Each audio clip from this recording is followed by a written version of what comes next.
Mas há um Deus nos céus que revela os segredos. Ele revelou o que vai acontecer no fim dos dias.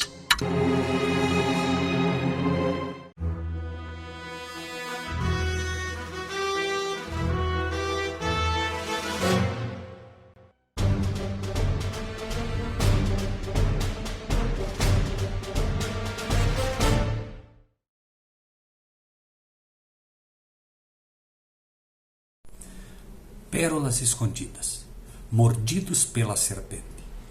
E como Moisés levantou a serpente no deserto, assim importa que o Filho do Homem seja levantado. Aqueles que haviam sido mordidos pelas serpentes no deserto poderiam demorar para olhar para a serpente levantada. Poderiam ter posto em dúvida a eficácia daquele símbolo de metal. Poderiam pedir uma explicação científica. No entanto, nenhuma explicação era dada. Deviam aceitar a palavra de Deus que lhes enviava através de Moisés. Recusar-se a olhar era morrer. Não é por meio de debates e discussões que a mente é iluminada. Devemos olhar e viver. Nicodemos recebeu a lição e a levou com ele. Examinou as Escrituras de maneira nova, não para discutir uma teoria, mas a fim de receber a vida eterna. Começou a ver o reino de Deus ao se submeter à direção do Espírito Santo. Existem milhares hoje em dia que se dizem pastores ou cristãos, que precisam da mesma verdade ensinada a Nicodemos, através daquela serpente levantada.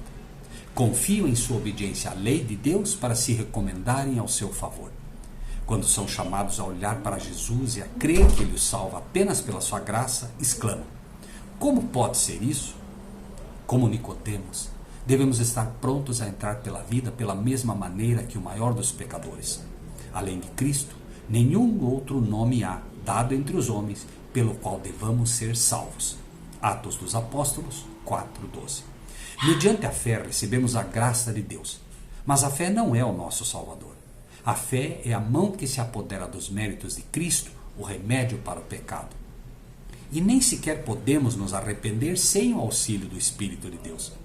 Diz a Escritura sobre Cristo: Deus com a sua destra o elevou a príncipe e salvador para dar a Israel o arrependimento e a remissão dos pecados. O arrependimento vem de Cristo tão seguramente como vem o perdão. Como então iremos nos salvar? Como Moisés levantou a serpente no deserto, assim foi levantado o Filho do Homem, e todo aquele que tem sido enganado e mordido pela serpente pode olhar e viver. Eis o Cordeiro de Deus que tira o pecado do mundo. A luz que irradia da cruz revela o amor de Deus. Seu amor nos atrai a Ele. Se não resistirmos a essa atração, seremos levados ao pé da cruz em arrependimento pelos pecados que crucificaram o Salvador. Então o Espírito de Deus, mediante a fé, produz uma vida nova. Os pensamentos são colocados em obediência à lei de Deus e à vontade de Cristo.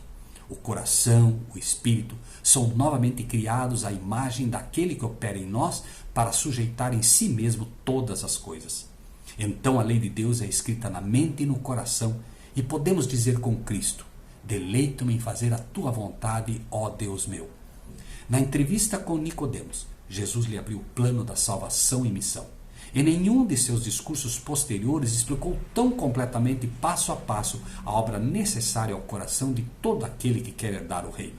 No começo de seu ministério, abriu a verdade a um membro do Sinédrio, ao espírito mais apto a receber, a um designado professor do povo. Mas os guias de Israel, no entanto, não receberam de bom grado a luz. Nicodemos ocultou a verdade no coração, e por 3 anos aparentemente pouco foi o fruto. Mas Jesus conhecia o solo em que lançou a semente. As palavras dirigidas à noite àquele ouvinte na montanha não foram perdidas. Por algum tempo, Nicodemos não reconheceu publicamente a Cristo, mas observava a vida dele e pensava nos seus ensinos. Várias vezes no conselho do Sinédrio, frustrou os planos dos sacerdotes para destruir a Cristo. Quando finalmente Jesus foi erguido na cruz, Nicodemos relembrou o ensino no Olivete. Como Moisés levantou a serpente no deserto, assim importa que o Filho do Homem seja levantado, para que todo aquele que nele crê não pereça, mas tenha a vida eterna. Esta é uma verdade simples. Todos fomos mordidos pela serpente, o diabo. Em nossas veias corre um sangue contaminado pelo veneno da serpente, e certamente morreremos todos, a menos que em algum momento olhemos para a cruz e nos convertamos àquele que nela morreu. Então, o homem recebe o antídoto para este veneno e é salvo pela graça, um favor imerecido conquistado na cruz. Pense nisso e que Deus seja contigo.